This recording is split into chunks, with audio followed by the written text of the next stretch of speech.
Assalamualaikum warahmatullahi wabarakatuh. Shalom, salam sejahtera. Puji syukur karena pada hari ini kita masih bisa dipertemukan dalam mata kuliah konsep kebidanan ya.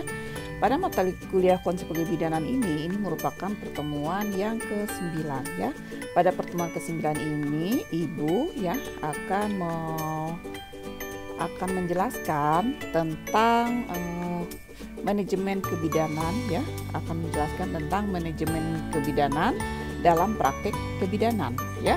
Nah, karena Anda masih dalam semester 1, untuk itu mungkin Ibu akan memulai dengan pemaparan materi dulu supaya Anda lebih dapat memahaminya dengan baik ya. Jadi topik bahasan kita pada hari ini yaitu bagaimana apa itu sih manajemen kebidanan ya.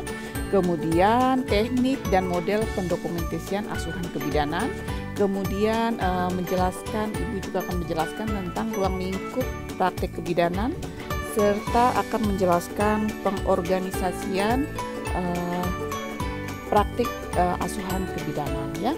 Baiklah, kita akan mulai dengan manajemen kebidanan ya. Jadi manajemen, secara umum manajemen, kata dari manajemen itu adalah bagaimana kita membuat suatu pekerjaan atau kita merencanakan suatu pekerjaan dari mulai awal sampai dengan pekerjaan itu selesai ya. Ada juga yang mengatakan bahwa manajemen itu bagaimana mengungkapkan apa yang hendak dikerjakan, yang hendak artinya yang akan dikerjakan. Kemudian bagaimana kita menyelesaikannya, kalau kita sudah apa yang akan kita kerjakan, kemudian bagaimana sih kita menyelesaikan ini ya. Kemudian kita menentukan ya, tujuannya, tujuannya kita melakukan ini ya. Kemudian kita merincikannya secara baik agar dapat mencapai suatu tujuan yang benar ya. Jadi intinya manajemen itu adalah bagaimana kita mulai dari merencanakan ya sampai dengan keberhasilan suatu pekerjaan ya. Nah, secara umum pula ya manajemen ini mempunyai beberapa prinsip. Pertama yaitu ada prinsip efisiensi. Efisiensi adalah bagaimana kita bisa mencapai suatu pekerjaan, dapat mencapai suatu kegiatan itu ya dengan menggunakan sarana prasarana yang kita perlukan saja, artinya sesuai dengan kebutuhannya ya. Kemudian bagaimana kita bisa membuat suatu kegiatan itu secara efisien. Efisien artinya kita efisien waktunya, kemudian efisien dari penggunaan sarana prasarananya ya. Nah, berikutnya prinsip dari manajemen itu sendiri yaitu efektivitas. Efektivitas ini adalah seberapa besar suatu tujuan yang akan kita capai, yang sedang kita capai atau yang telah tercapai ya. Efektivitas ini merupakan sesuatu yang hendak ditingkatkan oleh manajemen. Artinya kerjaan itu harus efisien, dia harus hemat, ya harus menggunakan seminimal mungkin peralatan, seminimal mungkin waktu yang dikerjakan, tapi dia walaupun begitu dia tetap efektif gitu ya. Efektif itu artinya pencapaiannya itu lebih baik gitu. Kemudian prinsip manajemen lainnya yaitu rasional dalam mengambil keputusan ya. Jadi dalam pengambilan keputusan yang rasional ini sangat diperlukan dalam suatu proses manajemen. Keputusan merupakan suatu pilihan dua atau dari beberapa tindakan. Jadi kalau kita melakukan suatu tindakan, otomatis kita ada mempunyai beberapa pilihan tindakan yang akan kita lakukan. Tindakan A, B, C atau D ya. Kita harus bisa berpikir secara baik ya, tindakan manakah yang paling tepat yang bisa kita gunakan ya. Nah, dalam istilah manajemen, pengambilan keputusan ini merupakan jawaban atas pertanyaan dari perkembangan suatu kegiatan ya. Nah, kemudian untuk manajemen kebidanan, jadi itu kita akan membahas apa itu manajemen kebidanan. Tadi manajemen secara keseluruhan ya. Apa itu manajemen kebidanan? Bagaimana sih kita melakukan teknik manajemen kebidanan, dan ada beberapa model pendokumentasian asuhan kebidanan. Ini sangat penting ya, ini sangat penting. Kenapa? Karena ini merupakan modal Anda sebagai mahasiswa semester 1 ini ya. Anda akan belajar apa sih itu tentang manajemen kebidanan, asuhan kebidanan ya. Karena ini nanti semua tindakan yang Anda berikan ya, semua asuhan yang Anda berikan harus Anda tuangkan di dalam manajemen kebidanan ini ya. Nah, kita akan lihat sama-sama secara khusus ya, bahwa manajemen kebidanan ya itu ada banyak sekali pakar yang memberikan definisi masing-masing ya. Banyak sekali yang memberikan definisi ya. Di antaranya ada yang mengatakan bahwa manajemen kebidanan ini merupakan suatu pendekatan yang digunakan oleh seorang bidan dalam menerapkan metode pemecahan masalah secara sistematis. Sistematis artinya kita memecahkan suatu permasalahan yang ada pada klien ya, secara sistematis, artinya secara berurutan. Mulai dari bidan melakukan pengkajian ya, kemudian setelah dilakukan pengkajian harus dilakukan analisis data. Setelah analisis data, bagaimana kita membentuk suatu diagnosis kebidanan. Setelah adanya diagnosis kebidanan ini, kita akan merencanakan tindakan sesuai dengan diagnosis yang ada. Kemudian bagaimana bidan melaksanakan asuhan sesuai dengan perencanaan yang sudah kita rencanakan tadi, dan kita akan mengevaluasi apa yang sudah kita berikan ya. Nah, menurut Debkes tahun 2005 dia mengatakan bahwa manajemen kebidanan itu merupakan metode dan pendekatan pemecahan masalah ya, masalah yang khusus pada ibu ya, yang dilakukan oleh bidan dalam memberikan asuhan kebidanan baik secara individu, keluarga, dan masyarakat. Yang perlu Anda pahami juga bahwa bidan itu memiliki sasaran praktik ya, sasaran praktik layanan kebidanan. Sasaran kita yaitu secara individu. Secara individu artinya secara perorangan, ibu hamil ya, ibu nifas, ibu melahirkan, bayi, balita ya.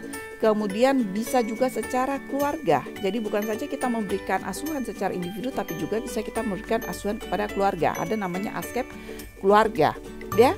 Dan juga bagaimana kita bisa memberikan asuhan secara yang lebih luas, yaitu secara masyarakat, ya.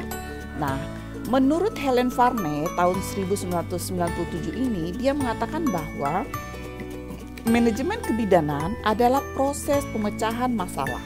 Ya, ingat bahwa manajemen kebidanan ini adalah suatu proses bagaimana bidan memecahkan suatu masalah, ya. Bagaimana bidan memecahkan suatu masalah yang digunakan untuk mengorganisasikan antara pikiran, ya, antara pikiran dan tindakan berdasarkan teori ilmiah, ya, penemuan-penemuan, keterampilan dan rangkaian atau tahapan yang logis dalam pengambilan suatu keputusan yang berfokus pada klien. Artinya bahwa pada saat bidan melakukan pemecahan masalah, kita harus bisa mensinkronkan antara teori yang kita dapat, ya, kemudian bagaimana pengetahuan yang kita dapat itu, pengetahuan teori yang kita miliki itu kita tuangkan dalam skill, ya, dalam keterampilan, sehingga itu dapat memecahkan masalah daripada klien.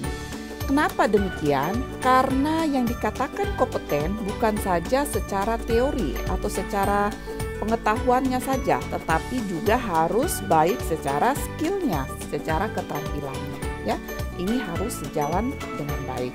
Makanya bidan itu dituntut tidak saja dia terampil untuk menolong persalinan, ya, tapi dia harus kuat dengan pengetahuannya bagaimana sih teknik pertolongan persalinan, ya, gitu kurang lebihnya, ya. Nah, kemudian ini juga harus didasarkan oleh penemuan-penemuan. Penemuan-penemuan ini apa? Penemuan-penemuan ini artinya evidence based, berdasarkan bukti, ya, berdasarkan bukti. Bukti ini dari mana? Bukti ini berasal dari hasil-hasil penelitian yang dilakukan, ya, yang memberikan efek keuntungan kepada klien atau kepada pasien, ya. Nah, untuk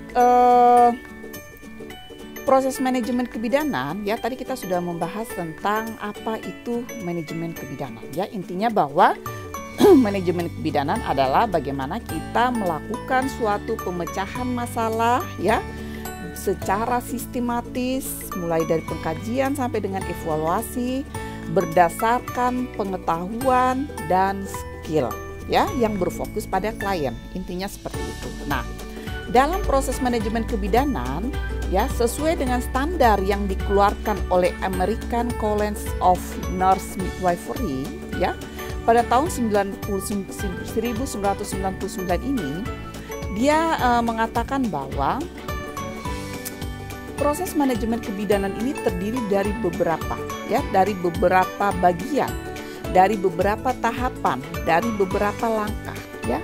Pertama yaitu adalah mengumpulkan dan memperbaharui data dan kelengkapan yang relevan secara sistematis melalui pengkajian, ya.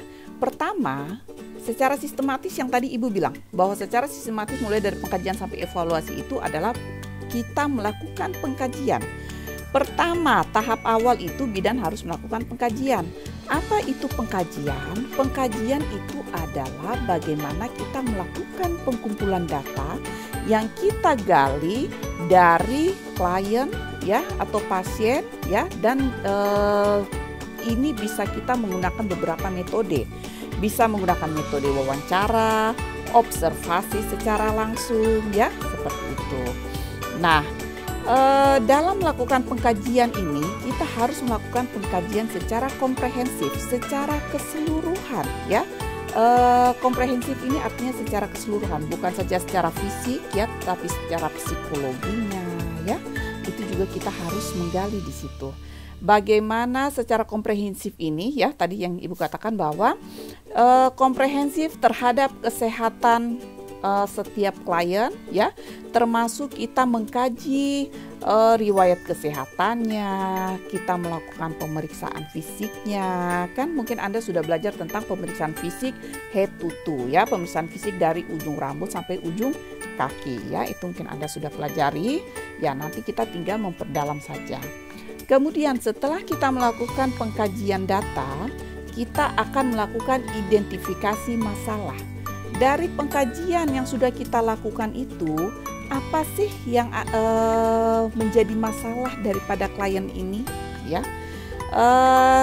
Kita melihat masalah apa yang ada dan kita bisa berdasarkan masalah itu kita membuat diagnosis, ya, diagnosis kebidanan, ya. Jadi bidan itu mempunyai diagnosis, namanya diagnosis kebidanan.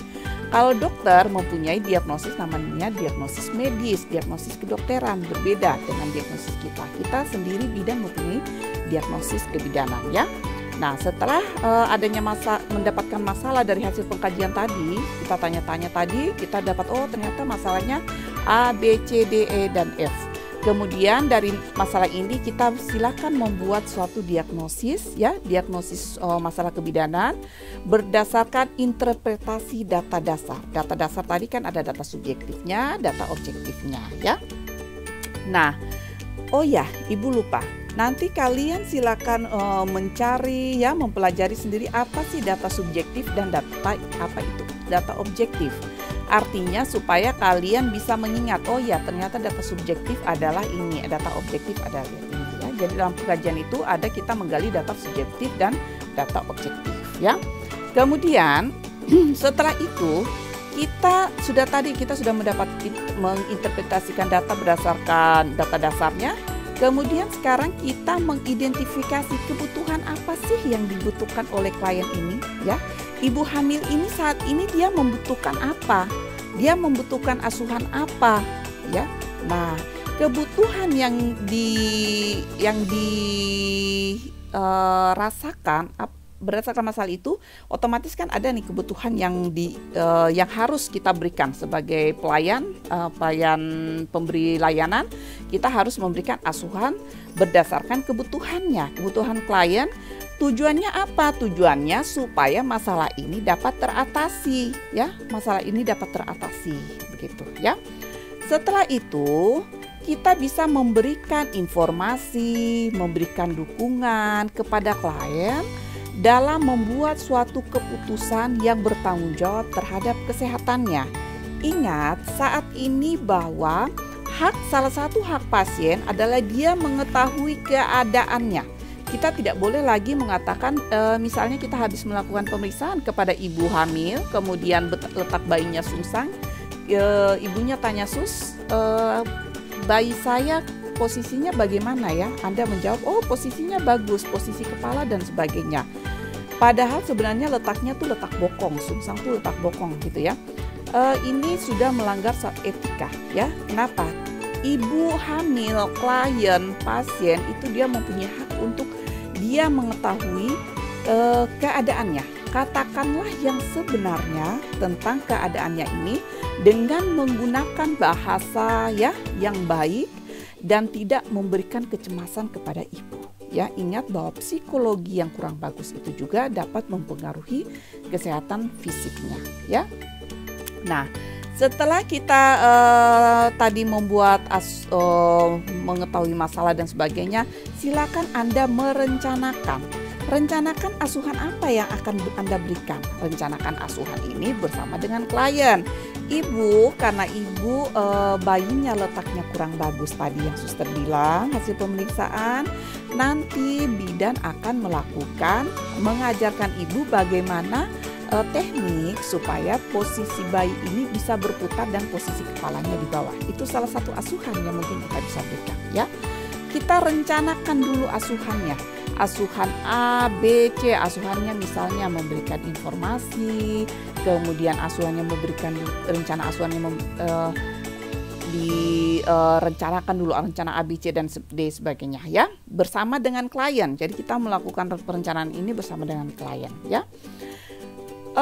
Kemudian kalaupun ada permasalahan yang tidak bisa bidan tangani, artinya begini, bidan itu bukan maha semuanya ya. Bidan silakan untuk bisa melakukan tindakan kolaborasi ataupun merujuk. Tindakan kolaborasi adalah tindakan kita berkolaborasi dengan tenaga lain, berkolaborasi dengan dokter ya, tentang keadaan yang ada. Atau kalau memang tidak bisa, silakan Anda melakukan rujukan ya. Jadi saat ini kita bidan harus melakukan suatu tindakan berdasarkan dengan kompetensi kita, berdasarkan dengan kewenangan kita. Jangan kita memaksakan suatu tindakan yang bukan masuk dalam kewenangan kita sebagai bidan ya. Kemudian setelah tadi kita merencanakan ya, kemudian kita melakukan ya, melaksanakan sesuai dengan rencana tadi. Rencana A, B, C, D, E dan F ini kita tuangkan dalam kegiatan ya. Dalam pelaksanaan ini kita lebih menggunakan kata kerja ya.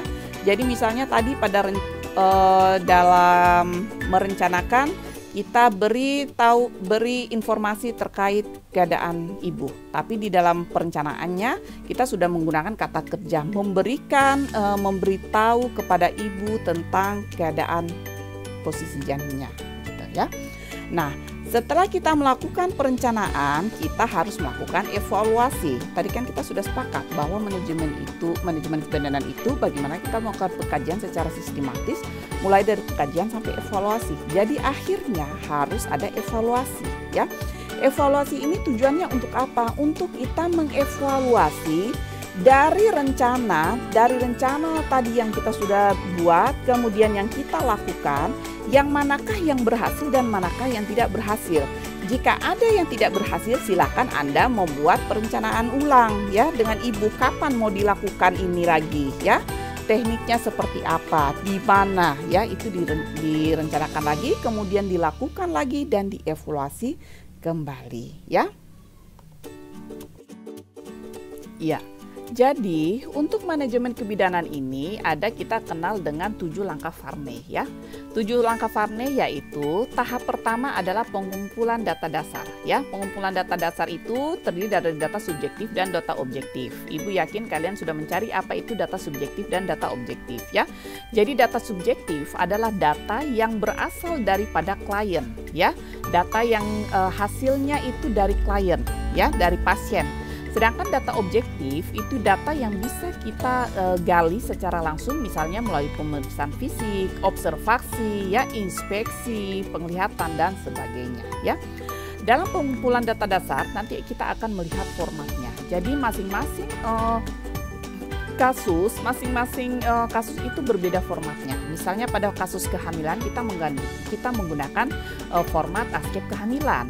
Pada persalinan kita menggunakan format askep persalinan. Pada postnatal kita menggunakan askep postnatal. Begitu juga dengan BBL ya, bayi dan balita dan sebagainya. Itu menggunakan masing-masing formatnya yang berbeda. Mengapa formatnya berbeda? Ya karena ada data yang tidak perlu kita gali di saat kehamilan, misalnya pada saat pembukaan ya, adanya pembukaan serviks itu tidak perlu kita gali di kehamilan karena pada kehamilan tidak ada data itu, tidak ada gunanya gitu ya. Jadi itu yang tadi kita katakan bahwa secara efisien kita menggunakan format yang efisien, artinya sesuai dengan kebutuhannya saja ya.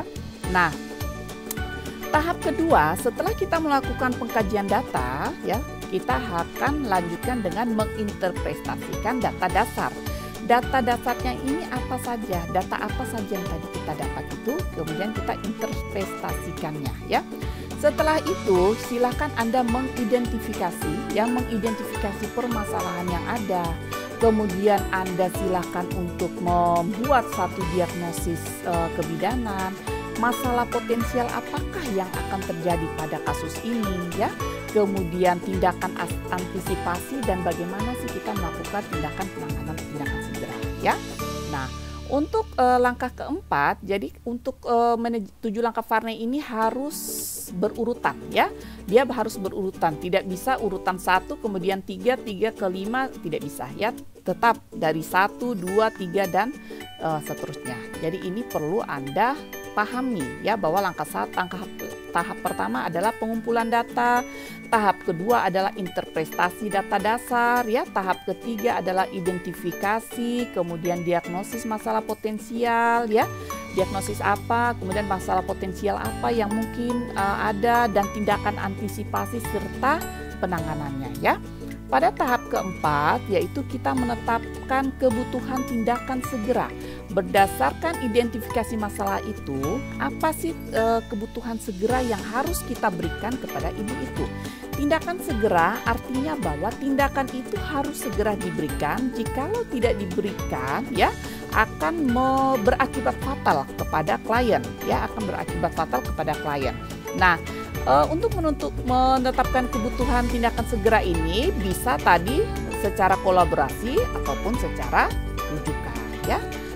Kemudian tahap berikutnya, tahap kelima yaitu rencana asuhan. Kita merencanakan asuhan apakah yang akan kita berikan berdasarkan masalah yang kita sudah dapatkan pada klien itu. Berdasarkan rencana asuhan ini, misalnya kita punya 10 rencana asuhan ya. Apakah semua harus dilaksanakan? Apakah semua wajib dilaksanakan?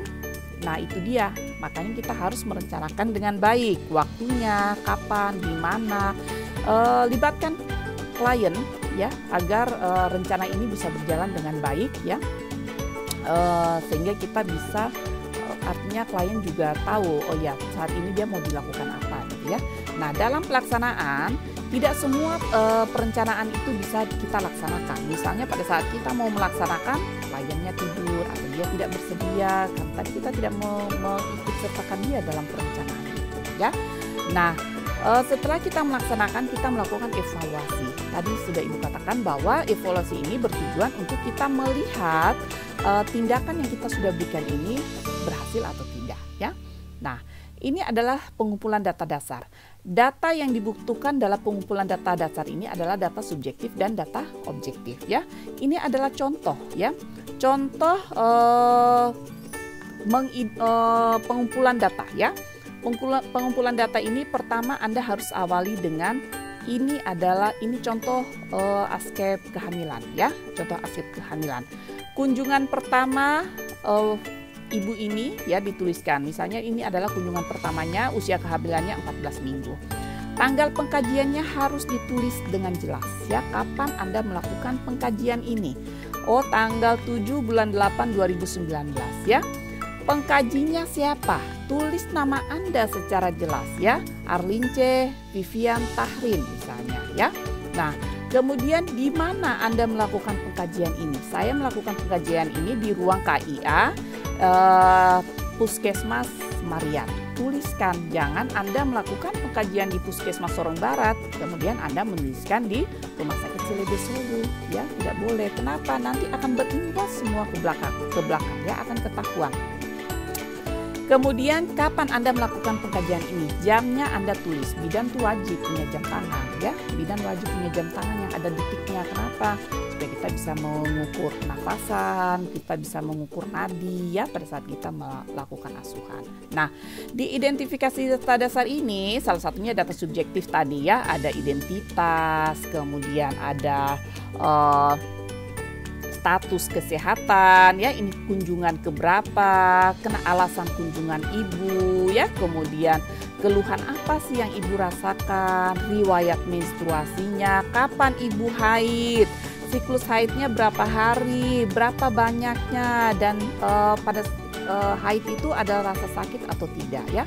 Ini ada banyak sekali, ini hanya sebuah contoh ya, nanti kita akan belajar secara detail bagaimana kita melakukan pengkajian ya. Kemudian haidnya teratur atau tidak, berapa lama sih haidnya? Oh, 3-5 hari. Sifat darahnya bagaimana? Encer, kental ya. Kemudian ada keputihan atau tidak? Oh, tidak ya. Kalau ada keputihan tuliskan di situ ada keputihan ya. Kemudian nanti dituliskan keputihannya ini seperti apa? Gatalkah, baukah, berwarnakah ya. Nah, di dalam data ini juga ada data kehamilan sekarang, data keluhan yang dirasakan, dan masih banyak lagi data yang harus kita kaji di data subjektif ya. Nah, untuk data objektif, tadi kan sudah Ibu katakan bahwa data objektif adalah data yang kita gali atau kita dapatkan dari klien atau subjek atau pasien ya. Nah, data objektif ini ada data pemeriksaan. Pemeriksaan fisik ini mulai dari pemeriksaan secara umum ya. Keadaan umumnya ibu itu bagaimana? Oh, keadaannya umum baik ya. Kemudian kesadarannya, lihat kesadarannya. Kemudian ukur tekanan darahnya ya, tuliskan di situ. Saya ingatkan bahwa tuliskan sesuai dengan keadaannya ya. Jangan Anda mengada-ngada, misalnya tekanan darahnya 110/70, supaya terlihat bagus Anda naikkan 120/80, tidak seperti itu ya.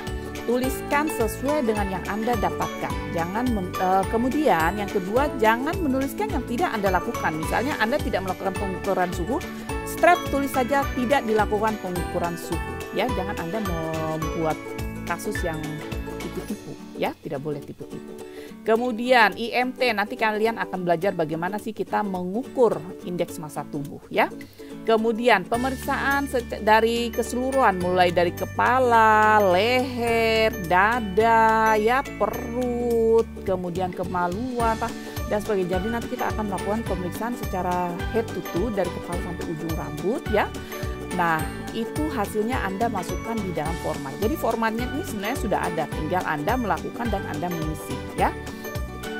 Oke, setelah Anda melakukan pengkajian tadi, silakan Anda melakukan interpretasi data dasar ya, sesuai dengan standar nomenklatur diagnosis kebidanan ya. Artinya apa? Diagnosis ini adalah diagnosis yang sudah diakui dan disahkan oleh profesi kita, yaitu Ikatan Bidan Indonesia. Sehingga jikalau kita menggunakan istilah, menggunakan bahasa-bahasa yang ada di situ, itu sudah semua bidan tahu ya. Semua bidan tahu. Misalnya punggung kanan itu biasa kita menggunakan dengan puka. Punggung kiri kita menggunakan dengan puki ya. Kemudian ubun-ubun kecil kita menggunakan dengan UK ya, ubun-ubun kecil misalnya kiri depan, kidep, kiri depan. Seperti itu ya, nanti ada beberapa hal yang memang harus kalian pahami ya. Kemudian interpretasi data dasar ini ya harus didukung oleh memiliki ciri khas kebidanan. Kenapa? Karena kita punya diagnosis sendiri, diagnosis kebidanan ya. Kemudian dapat diselesaikan dengan pendekatan manajemen kebidanan. Artinya masih menjadi ranah daripada bidan ya. Jangan kita memberikan satu interpretasi data yang bukan kewenangan kita ya. Nah, ini adalah contoh interpretasi data dasar ya, interpretasi dasar ya. Diagnosisnya Nyonya S ya, Nyonya S. Jadi kita menggunakan inisial ya, kita menggunakan inisial. Misalnya Ibu Vera kita hanya menggunakan Nyonya V ya, jangan kita menggunakan Nyonya Vera, tapi kita gunakanlah Nyonya V, Nyonya S ya, itu ya. Tadi dengan demikian semua bidan sudah tahu ya, sudah tahu diagnosis seperti ini ya. Nyonya S, G1, P1, G1, P1 ano ya. Ya. Ya. Dia hamil anak, ini salah nih kayaknya. Dia misalnya G2, P1 A0 ya, usia kehamilan 34 minggu, janin tunggal hidup, artinya anaknya hidup ya. Intrauterin, di dalam kandungan, jadinya hidup di dalam kandungan. Presentasi kepala, artinya bagian terendah dari bayi itu adalah kepala. Punggung kanan dengan kehamilan normal ya. Itu adalah contoh bagaimana kita menginterpretasikan data dasar dalam bentuk diagnosa ya. Interpretasi data ini berdasarkan apa? Ya berdasarkan data subjektif ini, misalnya ya keadaan bayi, kemudian dia punya tadi hasil-hasil pemeriksaan Leopoldnya ya, yang menyatakan bahwa posisi kepalanya di bawah. Kemudian untuk kita tahu usia kehamilan 34 minggu ini dari mana? Ya dari HPHT-nya, dari hari pertama, hari terakhirnya. Itu harus dimasukkan di dalam datanya ya. Supaya ini data dasar ini menunjang diagnosis yang kita buat ya. Nah, selanjutnya langkah keempatnya yaitu dari data yang telah Anda identifikasikan tentang keadaan daripada klien atau pasien itu, ada tidak sih tindakan yang perlu segera untuk kita tangani ya?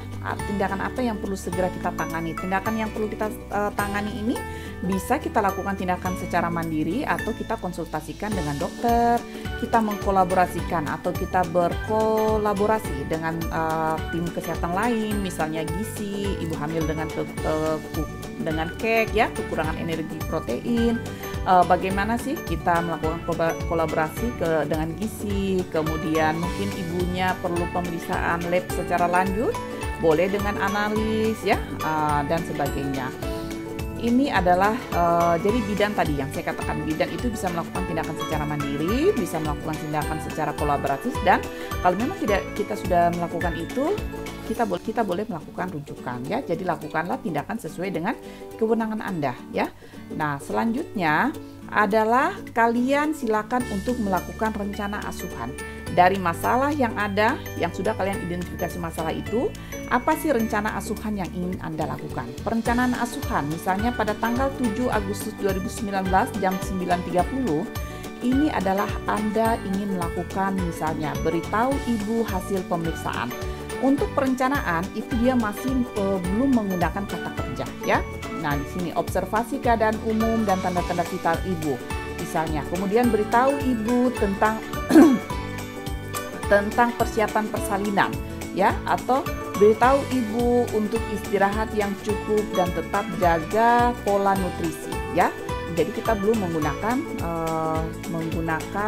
kata kerja. Nanti pada saat pelaksanaan, jadi di sini langkah ke-6 adalah langkah pelaksanaan ya. Bagaimana kita mengimplementasikan rencana yang sudah kita buat tadi dalam bentuk tindakan, dalam bentuk asuhan. Artinya Anda melakukan ini ya. Nah, pelaksanaan ini bisa dilakukan oleh bidan, klien, keluarga, dan keluarga klien ya, maupun tenaga kesehatan lainnya ya. Bidan bertanggung jawab dan mengarahkan pelaksanaan asuhan bersama tim ya. Misalnya tadi kita sudah melakukan kolaborasi dengan gizi, apa sih yang akan kita lakukan? Oh, kita akan memberikan misalnya edukasi kesehatan, kita akan melakukan diet tinggi protein misalnya ya. Nah, tapi tetap di sini bidan bertanggung jawab untuk pelaksanaan asuhannya ya. Nanti di pelaksanaannya baru Anda silakan menggunakan kata kerja dari beritahu menjadi memberitahu hasil pemeriksaan bahwa ibu dan bayinya dalam keadaan sehat. Dari observasi menjadi mengobservasi keadaan ibu ya. Kemudian memberitahu ibu tentang persiapan menghadapi persalinan, memberitahu ibu tanda-tanda persalinan, memberitahu ibu agar tidak beraktivitas yang berat dan sebagainya ya. Setelah Anda melakukan, Anda wajib untuk melakukan evaluasi.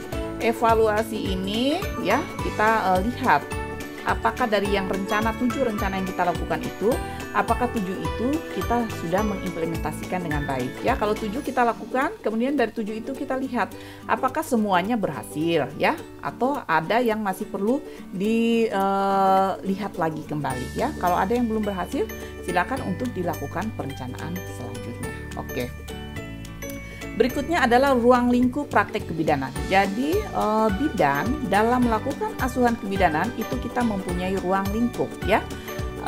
Ruang lingkup kita itu sepanjang siklus hidup wanita ya, sepanjang siklus hidup manusia, sepanjang siklus hidup seorang wanita itu adalah tanggung jawab daripada bidan, di mana mulai dari masa prakonsepsi yaitu masa sebelum kehamilan remaja ya, kemudian masa kehamilan, masa setelah pada saat melahirkan ya, kemudian setelah melahirkan, masa interval ya, kemudian bidan juga bisa melakukan pertolongan persalinan ya di bawah tanggung jawabnya sendiri. Artinya bidan bisa melakukan persalinan secara mandiri ya, dengan memberikan asuhan kepada bayi baru lahir, bayi, anak, dan balita. Namun sekarang protap terbaru bahwa bidan tidak boleh lagi melakukan penolongan persalinan sendiri ya, tapi harus melakukan pertolongan persalinan dengan 4 tangan.